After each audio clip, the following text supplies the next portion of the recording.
Bisa nggak sih Indonesia bersaing sama Vietnam?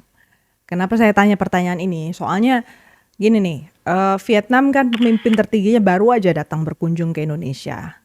Dan orang tertinggi Vietnam ini pegang 2 jabatan sekaligus.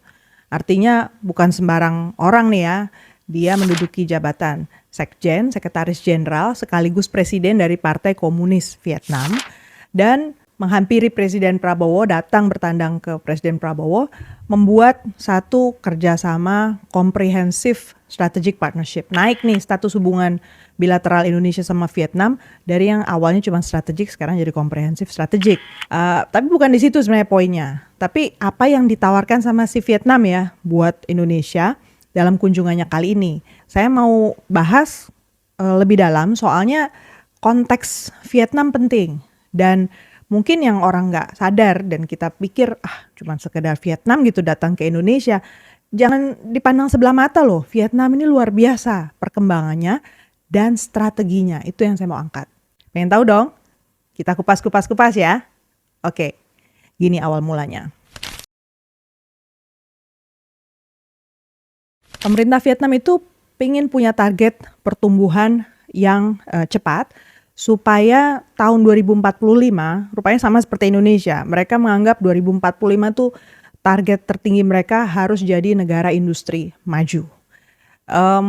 Dan yang menarik dari Vietnam ini adalah sebenarnya mereka diprediksikan udah tinggi pertumbuhan ekonominya di kisaran 6-7% untuk 2025. Tapi mereka baru aja bulan Februari ini mengkoreksi naik jadi 8% target pertumbuhan ekonominya. Kan pertanyaannya loh kok bisa naikin target jadi 8% gitu. Apa yang dia kerjakan sehingga bisa sedemikian pede gitu kan, sedemikian percaya diri. Saya mau garis bawahi di sini bahwa Vietnam itu untuk bisa punya target setinggi 8% itu punya jalan ya, strategi yang nggak muluk-muluk. Saya lihat sih polanya ya, mereka itu tidak melupakan sektor-sektor yang memang mempekerjakan banyak orang Vietnam. Gimana mau tumbuh pertumbuhan ekonominya kalau rakyatnya nggak bekerja kan? Jadi itu satu. Dan sektor yang dia bidik itu bukan sektor yang jauh-jauh dari mereka. Pertama pertanian, habis itu manufaktur. Kemudian yang kedua, mereka dukung tuh perkembangan sektor manufaktur sehingga bisa terhubung sama supply chain di negara-negara utama yang memang punya teknologi kuat di bidang manufaktur saat ini. Dan mereka mau naikin nih value added dari produk-produk mereka. Terus yang ketiga, konektivitas, transportasi, kemudian infrastruktur, jalan raya, pelabuhan, bahkan pusat-pusat pertumbuhan keuangan itu mau dibangun juga nih di Vietnam untuk mendukung supaya investornya tuh benar-benar yakin deh Vietnam tuh serius gitu ya untuk mengembangkan investasi asing itu menjadi uang yang lebih banyak. Dan yang ketiga dia reformasi birokrasi, Bo. Reformasi birokrasi dia pelangsingan jumlah kementerian itu banyak sekali. Oke, gini saya breakdown satu-satu ya. Jadi pertama tadi saya bilang Vietnam itu strateginya nggak muluk-muluk. Kalau dilihat dari urutan kunjungan ya, si Tholam ini, pemimpin baru ini, dia kan dilantik bulan Mei ya, 2024. Negara mana yang dia kunjungin pertama? Sopan banget yang pertama dia kunjungi adalah Laos. Tetangga dekat, udah gitu menjabat sebagai ketua ASEAN kan. Dan Laos mau nggak mau selain sebagai negara tetangga paling dekat juga pegang peranan penting kan sebagai ketua ASEAN. Nah itu alasannya dikunjungi dan dibawain hadiah 20 mobil buatan Vietnam, VinFast buat kepentingan KTT ASEAN. Kemudian negara berikutnya yang dikunjungi oleh Tholam adalah China. Habis itu Amerika Serikat, sudah itu dia lanjutkan kunjungan ke negara-negara ASEAN. Nah di sini catatan saya, Thailand adalah negara berikutnya yang dikunjungi di ASEAN. Kenapa Thailand? Kenapa bukan Indonesia gitu kan? Catatannya begini, kembali ke poin soal tadi, buat Vietnam yang paling penting itu adalah hubungan sama negara-negara tetangga. Buat dia kita harus lihat lagi buat Vietnam ya. Kita harus lihat bahwa sektor andalan mereka dan yang sampai sekarang nggak pernah ditinggalkan itu adalah sektor pertanian. Jadi mereka masih ingat betul nih, dulu tahun 80-an kan Vietnam itu baru keluar perang ya. Pasca perang dikategorikannya negara yang sangat miskin bahkan. Waktu itu gimana caranya coba? Mau membangun kembali, rekonstruksi, maka mereka punya program reformasi ekonomi namanya Doi Moi ya. Doi Moi itu kan artinya restorasi. Dan niatnya restorasi itu pertama-tama caranya yang diambil oleh Vietnam adalah sama tetangga. Tetangga dulu harus kenal dan yakin mau berdagang sama Vietnam. Dan apa yang diperdagangkan? Dan tentu harus dagang sama tetangga ya, karena kalau nggak dagang sama tetangga, dapat dari mana? Dapat cadangan devisa dari mana gitu? Kan harus surplus perdagangan kita, baru kita punya cadangan devisa. Jadi waktu itu dia nyarinya dari Thailand nih pertama-tama. Itu makanya dia datang ke Thailand dulu nih waktu Tholam jadi pimpinan tertinggi Vietnam. Dia datangnya ke Thailand dulu. Soalnya Thailand itu ternyata jasanya besar, beli produk handalannya Vietnam pasca perang itu beras. Jadi waktu itu tahun 1989 Vietnam memutuskan untuk menjual 1,4 juta ton beras pertama-tama ke Thailand. Thailand beli, happy dong dia. Wah, itu dia lanjutin tuh dagang beras sampai hari ini dia masih dagang beras dan produksi berasnya Vietnam itu meningkat terus. Kita lihat aja ya di gambar berikut ini. Saya punya sempat cari-cari tuh datanya ya. Saya lihat iya ya konsisten banget ini sih Vietnam produksi beras. Bahkan tahun 2023 angkanya meningkat terus dibandingkan tahun-tahun sebelumnya. Plus juga tahun 2024 kalau kita cari-cari sendirilah ya. Yuk cari 2024 itu peningkatannya ternyata masih ada untuk ekspor beras Vietnam. Dan kemana Vietnam ekspor beras? Ternyata nggak pernah jauh-jauh. Datanya menunjukkan bahwa pertama-tama ya ke negara tetangga. Nomor paling besar ternyata sekarang yang paling banyak beli beras itu Filipina, terus habis itu Indonesia, sudah itu Cina, habis itu baru ke negara-negara yang lebih jauh seperti di Afrika. Dan saya kira pasti ada satu alasan ya kenapa dia juga berdagangnya dengan negara yang jauh Afrika itu Pantai Gading sama Ghana dan terutama beras. Jadi dia tahu betul lah pertama-tama cari pembeli setia dari produk beras mereka. Nah, itu satu. Jadi sektor pertanian berarti sektor rakyat ya, sektor yang mempekerjakan banyak orang tentu saja. Jadi kalau itu kita tekuni terus dan nggak pernah kita stop, walaupun kita kemudian nambah gitu ya sektor yang kita beri investasi, itu ternyata buahnya manis juga nih buat si Vietnam. Jadi sudah sektor agriculture ini masih berjalan, dia masuk ke sektor manufaktur. Nah sektor manufaktur ini kan ngeri-ngeri sedap ya kita kalau masuk ke sektor manufaktur. Intinya karena biasanya teknologi itu pasti dari negara maju, kita sebagai negara berkembang harus meyakinkan mereka bahwa teknologi mereka itu akan tepat guna dan bisa memberi nilai tambah gitu kan untuk produk-produk negara maju itu supaya kita masuklah intinya ke supply chain-nya, ke rantai pasoknya negara maju itu.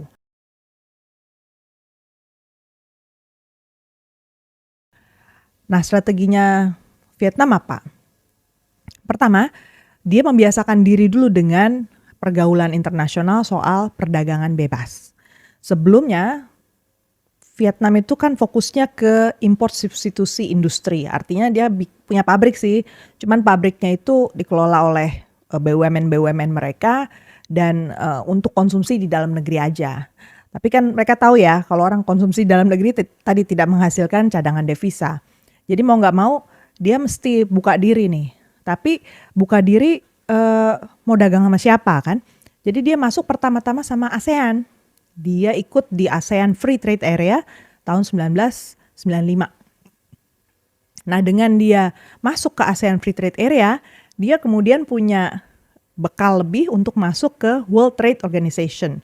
Pergaulan perdagangan dunia, dia tahu jadinya aturan-aturan internasionalnya apa aja untuk perdagangan. Terus dia makin yakin tuh, udah dipotong lah mereka punya tarif. Potong pangkas-pangkas dari sekitar 14%-an gitu jadi 13, turun, lama-lama sekarang bisa jadi 0.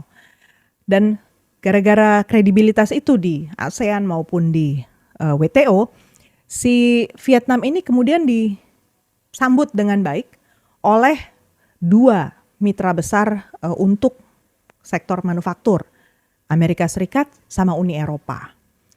Jadi Amerika Serikat kan punya skema bilateral plus juga ada skema yang lebih multilateral ya, banyak negara gitu terlibat di situ.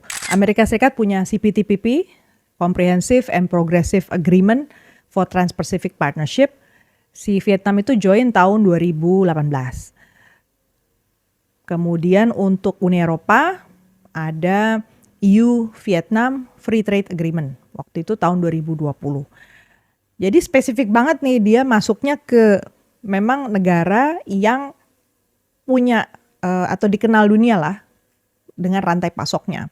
Jadi nggak kayak Indonesia nih. Kalau Indonesia kan bareng tuh ya, kita buka front negosiasi perdagangan Uni Eropa, Kanada, Australia, Cina, CEPA itu loh. Itu kan kita bareng. Jadi satu kita buka semua. Jadi rumit kan, negonya juga gimana gitu. Kalau ini mereka mulai dari bertahap. ASEAN beres, habis itu dia masuk ke Amerika, habis itu masuk ke Eropa. So yang menarik, gimana mau sukses sama Amerika kalau misalnya urusan intellectual property atau hak intelektual itu nggak diurus. Nah di sini Vietnam ngurus, sehingga Amerika kan makin yakin ya, untuk produk-produk Amerika Serikat dijamin nih hak intelektualnya bakal dilindungi sama si Vietnam. Dan Vietnam juga sistem hukumnya jadi lebih pas nih untuk standar produksi kerjasama partnership sama negara-negara besar ya, Amerika misalnya. Jadi kalau Amerika udah nerima, Uni Eropa nerima. Jadi kelar tuh satu urusan.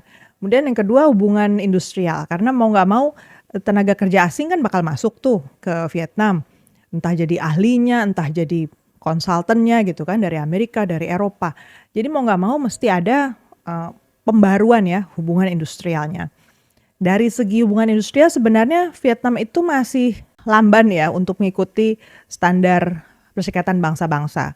Dia sampai sekarang belum ratifikasi perjanjian-perjanjian ketenagakerjaan Core Labor Standard dari ILO ya, dari International Labour Organization.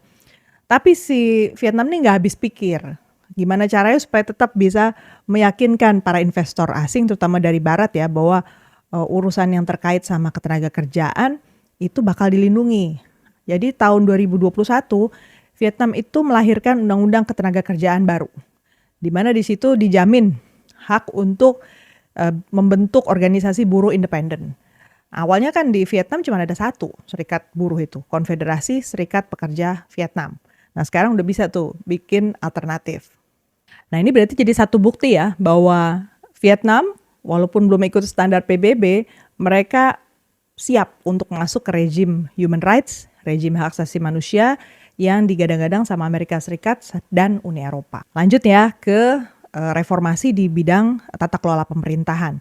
Nah buat investor udah jelas aturan mainnya, tapi kan artinya pemerintahnya juga mesti konsisten ya dengan apa yang dijanjikan itu. Harus efisien, harus taat aturan main gitu kan. Dan tentunya nggak malah makin rumit kan kalau udah berurusan sama pemerintah. Jadi di sini yang menarik, Vietnam juga membenahi tata kelola pemerintahannya supaya konsisten, nggak bikin rumit untuk para investor melakukan bisnisnya. Pertama, Vietnam itu menghapus banyak kementerian. Sekarang itu tinggal 14. Hanya 14 kementerian. Badan itu cuma ada 3 yang terafiliasi setingkat menteri ya, 3 badan yang setingkat menteri dan 5 badan yang terafiliasi negara. Macam-macam medianya gitulah ya, mereka kemudian lembaga negara. Pelangsingannya ini luar biasa. Dan kalau diperhatikan sektor-sektor yang digabung menjadi kementerian-kementerian ini, di merger ini, itu sektor yang strategis nih.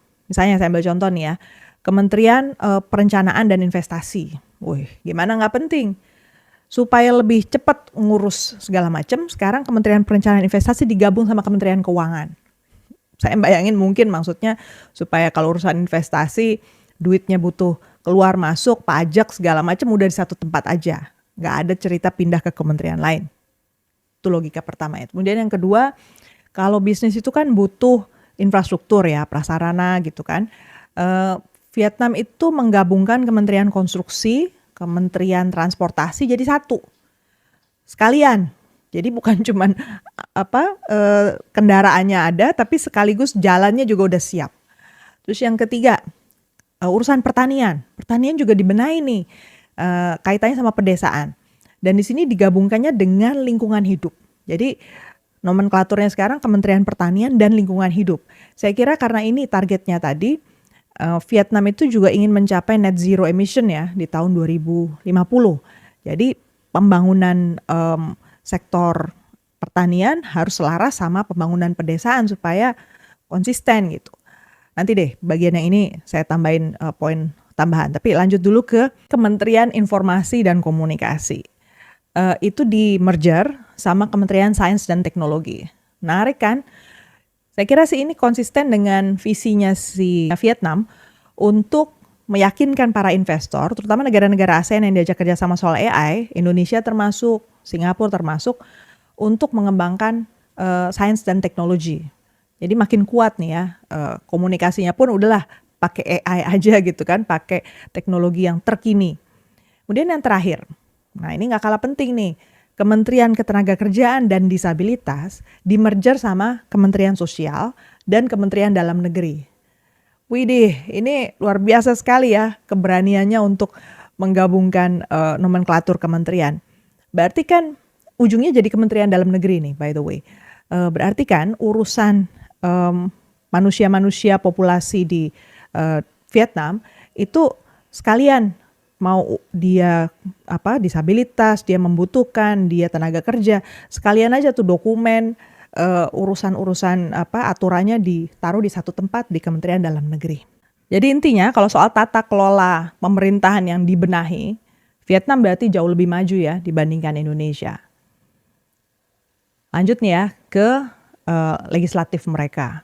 Karena mau nggak mau reformasi rupanya dilihat juga ya sektor legislatifnya. Di sana kan partai cuma satu, Partai Komunis Vietnam. Partai Komunis Vietnam dan DPR mau nggak mau deket banget dong ya. Dan itu direformasi juga. Mereka juga melakukan efisiensi anggaran.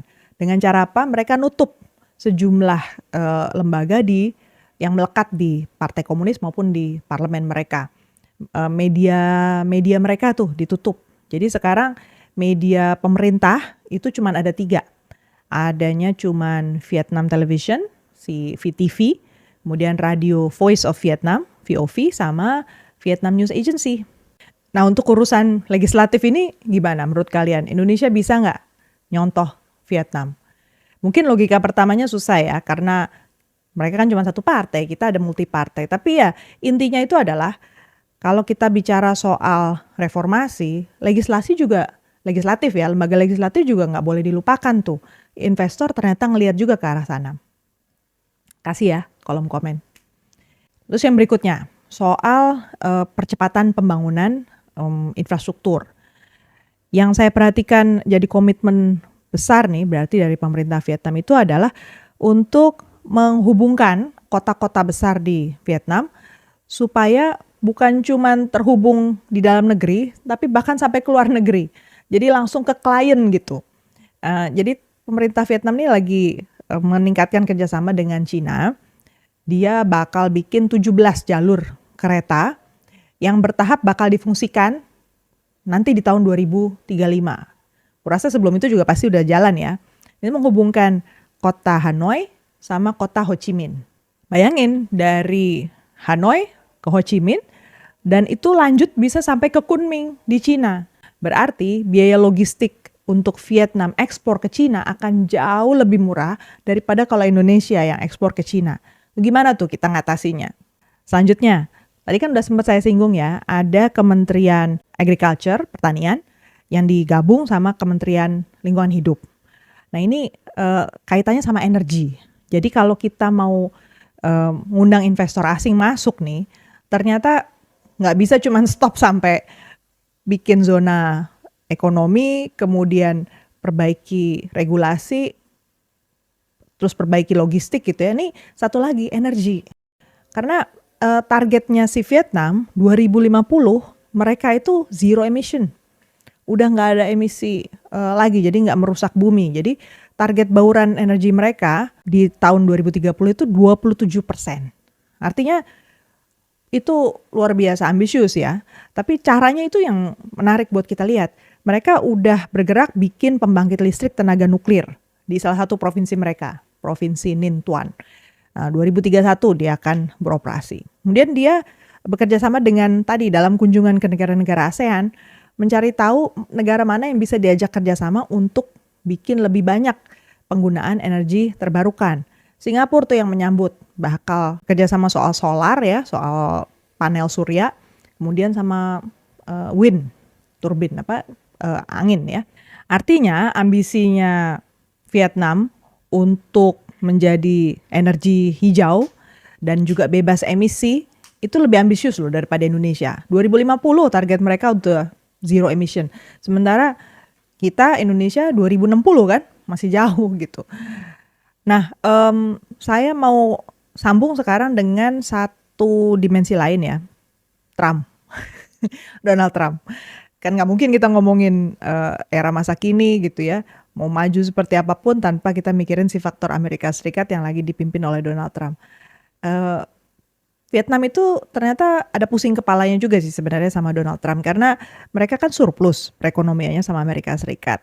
Jadi dalam hati kurasa mereka juga pikir-pikir tuh ya, bakal diapain ya sama Amerika Serikat. Nah, nggak habis pikir juga ternyata si Vietnam ini kemudian menawarkan satu deal sama Amerika Serikat.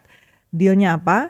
Mereka kan sebelumnya dikenal sangat ketat dan tertutup untuk satelit ya. Untuk satelit komunikasi mereka maunya full lah, itu harus dikelola oleh negara. Nah, dalam kaitannya dengan Donald Trump itu dia tawarin dong itu deal, silahkan deh perusahaan Elon Musk, Starlink beroperasi di Vietnam full. Silahkan tetap kepemilikannya Amerika Serikat. Dengan syarat satu, mau dipantau ketat oleh Vietnam, pemerintah Vietnam. Nah itu tadi kembali ke poin soal pelangsingan kementerian ya, Kementerian Informasi sama Sains dan Teknologi. Berarti Vietnam nawarin gak sekedar nawarin, pasti dia udah siap. Namanya kemungkinan disadap, kemungkinan data segala macam, makanya dia gabung Kementerian Informasi sama Sains Teknologi jadi satu supaya memperkecil kemungkinan mungkin ya cyber attack atau tadi pencurian data atau penyalahgunaan informasi ya kan. Jadi friends, kita bisa lihat ya, kelihatannya Vietnam ini ambisiusnya terukur. Ambisiusnya juga dia pastikan berbasis upaya untuk menarik sebanyak-banyaknya investor yang kabarnya kan sekarang juga lagi susah masuk ya atau pengen kabur dari Cina, kemudian juga daripada masuk ke negara lain seperti Singapura atau Indonesia, lebih baik masuk ke Vietnam. Bisa kita lihat gambar berikut ini ya. Kalau dilihat dari pertumbuhan ekonomi Vietnam dari 93 sampai sekarang itu pesat sekali, dan kita lihat angkanya jauh di depan negara-negara Asia Tenggara yang lainnya. Bahkan jauh di atas India, jauh di atas Singapura, Malaysia, apalagi Indonesia. Warnanya warna biru ya, kalau Indonesia yang warna kuning tuh garisnya di grafik tersebut. Wajar ya kalau kemudian kan ada prediksi bahwa Cina itu pertumbuhan ekonominya akan dilampaui oleh negara-negara Asia Tenggara. Tapi siapa negara yang paling depan akan melampaui Cina itu? Vietnam loh ternyata sekarang yang nomor 1. Dan saya mau tunjukkan tadi kaitannya lagi kembali ya, kita ikat lagi sama poin soal tadi sektor investasi tadi ya, investasi khususnya manufaktur. Kalau dilihat dari sektor manufaktur, pantas aja datanya kayak gini nih. Kalau kita lihat nilai tambah yang diberikan oleh Vietnam itu naik terus untuk sektor manufaktur dibandingkan dengan Indonesia yang dari tahun ke tahun malah jeblok turun. Ya karena tadi lengkap dia segala intellectual property, konstruksi, teknologi, sains, semuanya udah ada di situ semua. Nah udah gitu aja dulu. Menurut kamu gimana? Tulis ya di kolom komen. Indonesia bisa nggak mengejar Vietnam, mendapatkan target pertumbuhan ekonomi yang sama dengan Vietnam 8% di tahun 2025. Sampai jumpa di episode berikutnya. Terima kasih.